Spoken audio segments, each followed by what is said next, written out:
Hey, what's up, gang? Kawaii50 here with another video, and this one is, of course, talking about, I'm sure you can already tell, one of my favorite series. I'm itchy.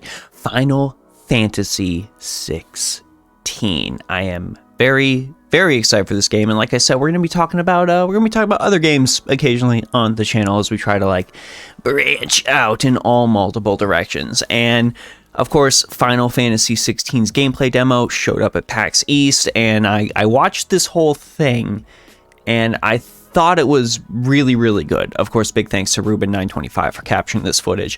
I thought it was really, really good. I'm very excited for it. But there was one portion of all of this footage that I really want to hammer home, this being fantastic, this being incredible, this being something I wish more games did. And it's this bit right here. Let's go ahead, let's full screen this. Oh gosh, let's go ahead and transform this. Make sure it's nice and pretty. And let's go ahead and play this. So again, with Final Fantasy XVI, we don't have the traditional difficulty system where you choose easy mode or normal mode or hard mode. The difficulty is the same, and we change the difficulty, and each player can customize their own difficulty by equipping or unequipping these timely accessories to basically match their own skill level. では今回はこの5つのアクセサリーの中からオートアタックをまず So, that's crazy. That is not something I ever thought I would have particularly been seeing just thrown into the forefront of a presentation about a game recently. I really would think that, I mean, we've seen a lot of the discourse going on about games like Souls and all that. There is a place for games that are designed in such a way where maybe they have their own particular style and not necessarily everyone may be able to play them. However, I think that it is better for everyone, for the majority, for most, that games should try to be set up for everybody. And it seems like that's what these timely accessories here are going to do. Like Ring of Timely Strikes, when equipped, complex ability combinations can be executed simply by pressing the square button. We have necessary things for a bunch of people to get in here and enjoy this game in whichever fashion they'd like. And more so than them talking about these things and trying to match players' skill levels, there's yet another thing that not a lot of people necessarily consider when it comes to games. And there was a portion of this where Yoshi P was playing that just kind of blew me away. And it is this portion right here. だからここまでサポートしてもらうと本当片手でもこれぐらい遊べちゃいます。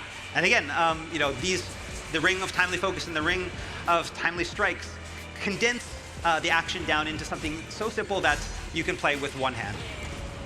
もちろん That is incredible for accessibility. That is incredible for gamers with any sort of issues where they might maybe not be able to grip the controller properly. And I don't suffer from this, but I know people who do. And to see game developers continuing to push the envelope to try to make it so more of their games can be played by more people, I think is just absolutely astonishing. The second Yoshi P popped up and started playing that game with a single hand, I just thought that was absolutely amazing. I thought that was just something that, why don't more games do this? Why don't more games give us this ability to do things like this, to, play our games in all these different fashions? And I think I sort of shudder to say gatekeeping necessarily, but here, let's go ahead and let this play in the background while I'm talking.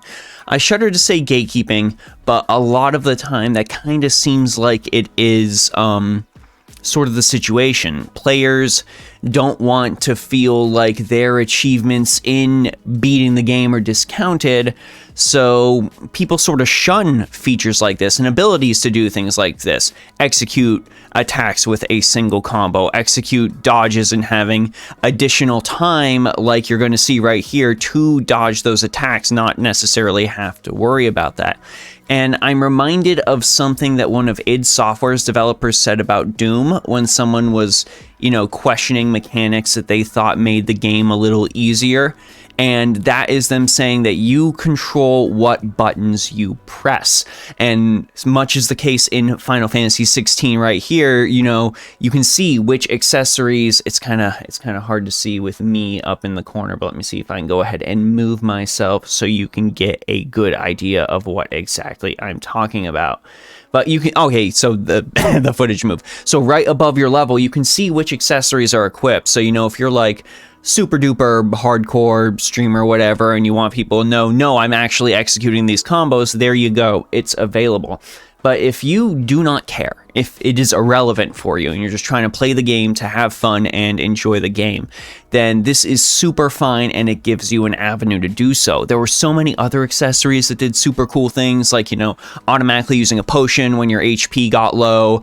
We had the auto evades. We had this timely evasion, which gave you a little bit of a longer window. We have the ability to auto combo, which fighting games have been doing for a while and has been absolutely integral in pulling more people into play those fighting games, and some of those people, they end up playing those fighting games on a more competitive fashion.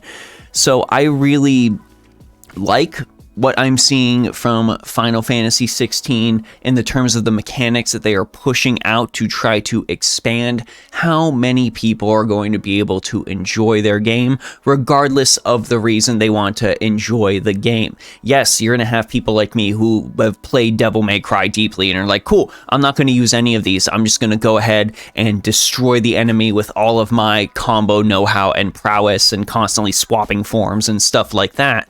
But then you'll, of course, have those people out there who are like, maybe this is their first Final Fantasy. Maybe this is their first big focused action game, and they just want to be able to, press button, watch cool shit happen, and not necessarily have to worry about, oh no, I have to hit all of these different combinations to make cool shit happen. They'll just get to see the cool shit happen. That's okay.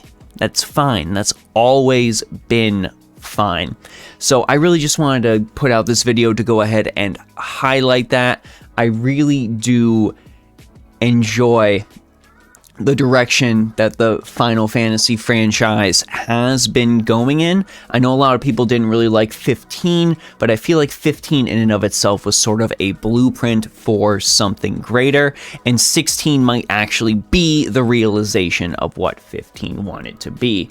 But of course, I want to know what you all think, so let me know your thoughts on this feature or any of the stuff we saw at the PAX East Final Fantasy 16 panel down in the comments section below. Like I said, I really think that these features are going to be overall better for the game, and if you are a player that ends up playing games more for the story rather than necessarily the gameplay, if you're not focused on action games so much, has this swayed you?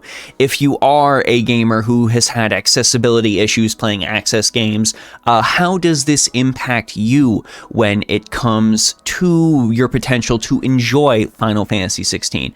Please let me know down in the comments. Anyways, gang, that's it for me, Kawaii50. I'm gonna continue to wait for this game with bated breath, and I hope you all have a phenomenal day. I'll see y'all in the next one.